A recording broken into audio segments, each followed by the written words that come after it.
পশ্চিমবঙ্গ রাজ্য সরকারি কর্মচারীদের 25% ডিএ বৃদ্ধির টাকা ঢুকলো অ্যাকাউন্টে। পশ্চিমবঙ্গের সমস্ত রাজ্য সরকারি কর্মচারী এবং পেনশনভোগীদের পোয়া 12 লাগলো লটারি। 25% ডিএ বৃদ্ধির টাকা ও 18 মাসের এরিয়ার ঢুকলো পশ্চিমবঙ্গ রাজ্য সরকারি কর্মচারীদের অ্যাকাউন্টে।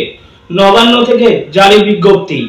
কারা কারা পেলেন এই বর্ধিত দিয়ে বিস্তারিত জানিয়ে দেব এই ভিডিওতে। অবশ্যই ভিডিওটি শেষ পর্যন্ত দেখার চেষ্টা করবেন এবং ভিডিওটি যদি ভালো লাগে অবশ্যই ভিডিওটিতে লাইক করবেন, ইনফরমেশনটি শেয়ার করে দেবেন এবং চ্যানেলে নতুন হয়ে থাকলে অবশ্যই চ্যানেলটিকে সাবস্ক্রাইব করে পাশে নোটিফিকেশন বেলটি প্রেস করে রাখবেন ডিএ সংক্রান্ত পরবর্তী গুরুত্বপূর্ণ খবরের আপডেট সবার আগে পেতে। নবান্ন থেকে ডিএ বৃদ্ধির বিজ্ঞপ্তি জারি। 25% নয়, মাত্র 10% ডিএ বাড়ছে বাংলার সরকারি কর্মীদের। কবে থেকে ঢুকবে টাকা? সুপ্রিম কোর্টে বকেয়া মহার্ঘ ভাতা মামলার শুনানির মধ্যেই রাজ্য সরকারের তরফে নয়া বিজ্ঞপ্তি জারি করা হলো। রাজ্য সরকারি কর্মচারীদের 10% মহার্ঘ ভাতা বাড়ছে। কবে থেকে সেই বর্ধিত ডিএ কার্যকর হবে? রাজ্যের সরকারি কর্মীদের ডিএ নিয়ে বড় ঘোষণা নবান্নের। সুপ্রিম কোর্টে বকেয়া মহার্ঘ ভাতা মামলার শুনানির মধ্যেই রাজ্য সরকারের তরফে নয়া বিজ্ঞপ্তি জারি করা হয়েছে। 25% নয়, 10% ডিএ বাড়ছে রাজ্য সরকারি কর্মী এবং পেনশনভোগীদের। ঘোষণা নবান্নের। কবে থেকে মিলবে এই বর্ধিত টাকা? রাজ্য সরকারের তরফে জানানো হয়েছে জুন থেকে ষষ্ঠ বেতন কমিশনের আওতায় 18% হারে মহার্ঘ ভাতা পাবেন।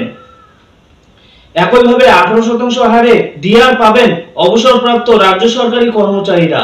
সুপ্রিম কোর্টে যে ডিএ মামলা শুনানি হলো সেটা পঞ্চম বেতন কমিশনের আওতায় বকেয়া মহার্ঘ ভাতার কেসের।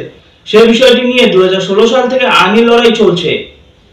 2022 সালে কলকাতা হাইকোর্ট নির্দেশ দিয়েছিল যে 3 মাসের মধ্যে রাজ্য সরকারি কর্মচারীদের বকেয়া ডিএ মিটিয়ে দিতে হবে।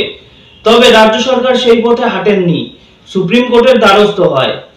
রাজ্য সরকার অর্থ দপ্তরের তরফে জানানো হয়েছে যে রাজ্য সরকারি কর্মচারীরা পঞ্চম বেতন কমিশনের আওতায় আছেন, তাদের 10% হারে মহার্ঘ ভাতা বাড়ছে। 2025 সালের জুন থেকে ওই রাজ্য সরকারি কর্মচারীরা বর্ধিত হারে ডিএ পাবেন বলে নবান্নের তরফে জানানো হয়েছে। তো রাজ্য সরকারি কর্মচারীদের জন্য বিরাট খুশির খবর, 10% ডিএ বাড়িয়ে দিল নবান্ন। সাথে মিলবে এরিয়ারও। ফের এক সপ্তাহ পর আরো 15% ডিএ বৃদ্ধি করবে নবান্ন, এমনটাই সূত্রের খবর। তো রাজ্য সরকারি কর্মচারীদের ডিএ বৃদ্ধি নিয়ে এই মুহূর্তে একটি বড় খবর, সেটি এই ভিডিওতে শেয়ার করলাম। ভিডিওটি যদি ভালো লেগে থাকে অবশ্যই ভিডিওটিতে একটি লাইক করে দেবেন, ভিডিওটির নিচে একটি কমেন্ট করে দেবেন এবং চ্যানেল নতুন হয়ে থাকলে অবশ্যই চ্যানেলটিকে সাবস্ক্রাইব করে পাশে নোটিফিকেশন বেলটি প্রেস করে রাখবেন পরবর্তী ডিএ সংক্রান্ত গুরুত্বপূর্ণ খবরের আপডেট সবার আগে পেতে। এখনকার মতো খবর এই পর্যন্তই। ধন্যবাদ।